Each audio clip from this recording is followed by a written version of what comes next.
This is 50 Shades of Gay. So as a reminder to everybody, TZ is a listener, and he was a prostitute, a gay homosexual prostitute who sold his ass for money. And he had enough foresight and enough foreskin to write down his adventures. So when he get done getting by somebody or somebody, whatever the case was, he would get back to his, I assume, efficiency apartment. And why would you assume that? Do you think he was like in a 4-bedroom house? Yeah, I mean, yes. If I was having gay sex, you'd have to pay me enough to live in a 4-bedroom house. Yes, that's what I assume. So he's writing this to himself. That's why it's worded the way it is. Yeah. All right. LaQuinter guy. This guy wanted to wear a silly mask when he f***ed you. You told him to take it off, then got to nerdy middle-aged guy with a big dick. While he f***ed you, his wife called to say she misses him and was excited for him to come back from his business trip. It was soul-crushing.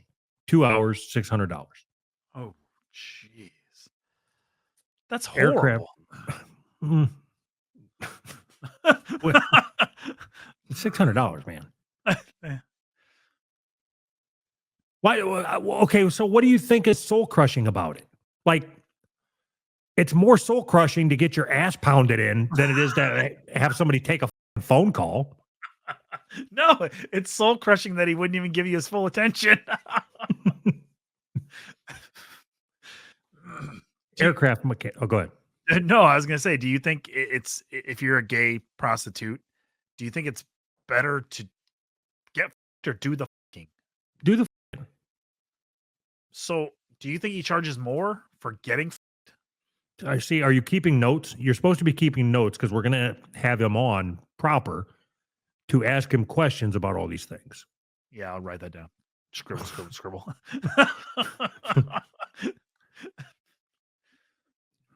I don't even know that I would charge to fuck somebody in the ass. That's what I'm saying. Like, you're a prostitute and you're charging him $600 to fuck him in the ass. Like, what? Oh, that sucks. I get the fuck you.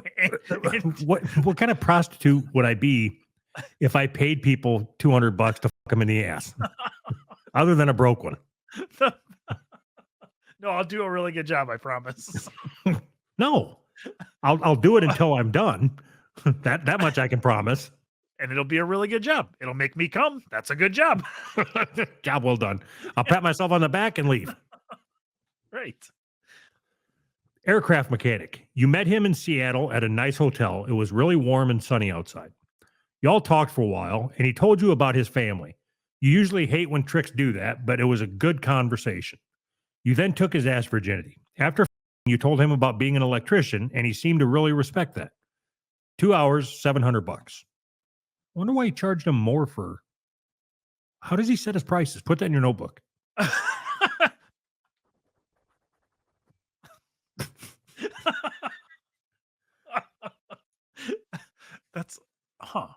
That's actually a good question.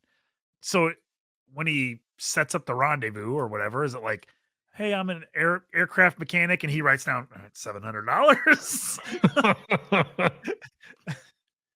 Like, hey, I work at the Taco Bell. All right, $50. Richard.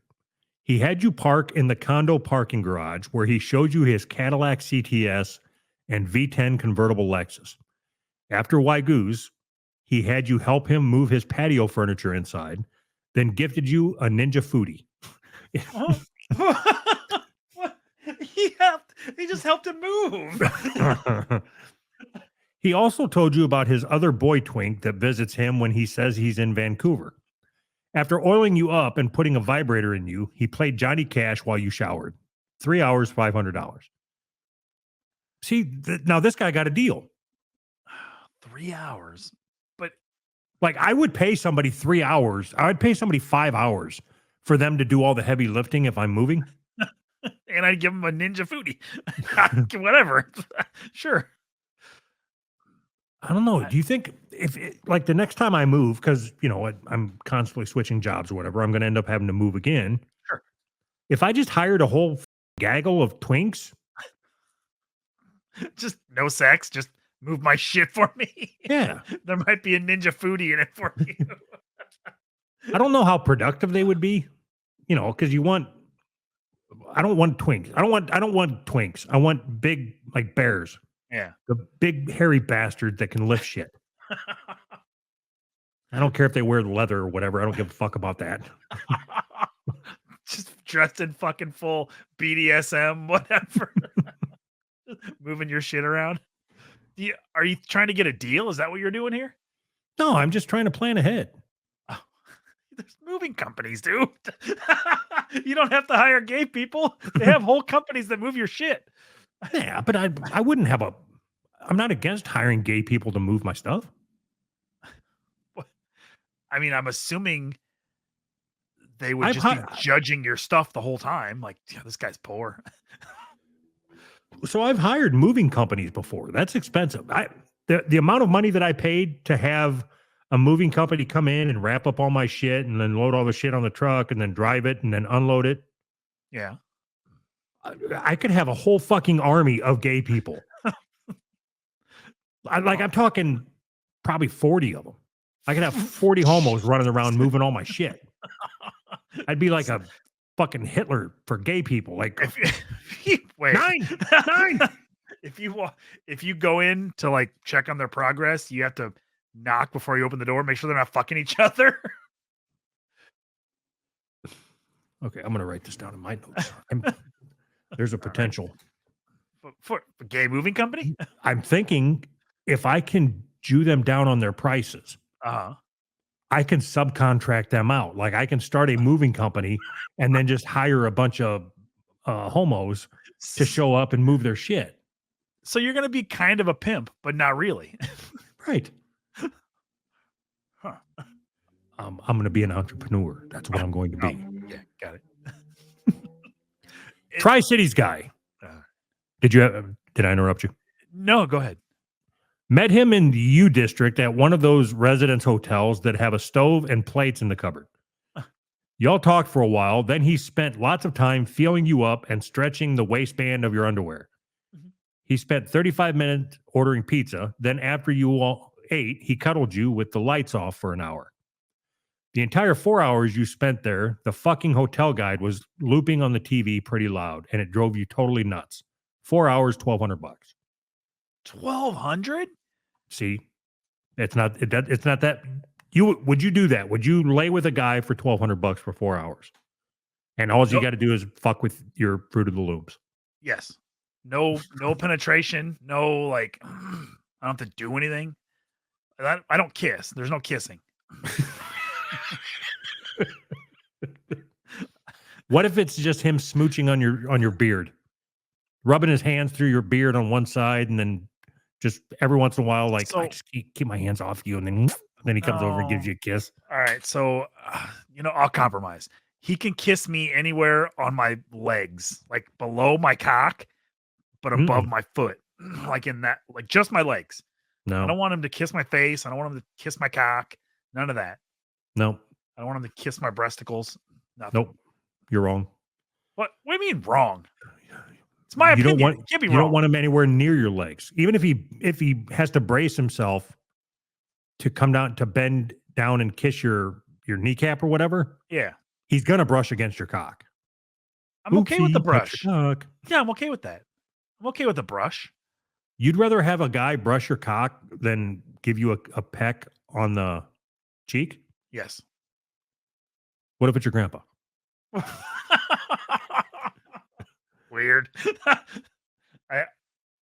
Hold on. I guess I never really thought something. I never really thought of that. Has your grandpa ever given you a peck on the cheek? Uh-huh. Okay, so it's not that weird, right? I have to ask the follow-up question. But it wasn't in a gay way, though.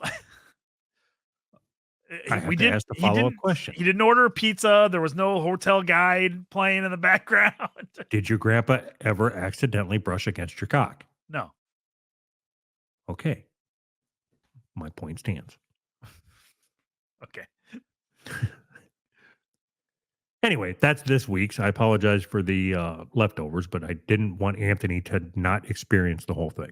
I appreciate that. So it seems like he has a lot of experiences with people who are in the closet or like it's their first time. He said he penetrated that guy for the first time. You know what I mean? Wouldn't that be like a weird thing?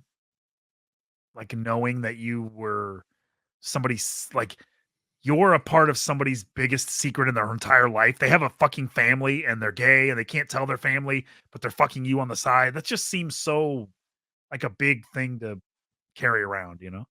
Mm-mm. No? It's not your problem. Like you. Okay, first off, what I mean is just being gay is a lot to carry around.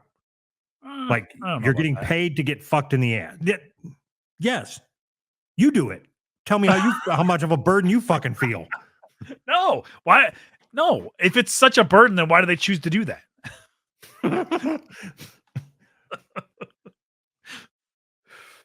So I'm going to say it a different way. Okay. If you are making your money by selling your asshole to strangers, yeah, I don't think that you're carrying much of a burden around for other people's problems. Yeah, I guess that's true. Seems like such a weird way to make money. But I mean, $400 or $1,200 in 4 hours or whatever. I mean, it seems like a pretty good way to make money.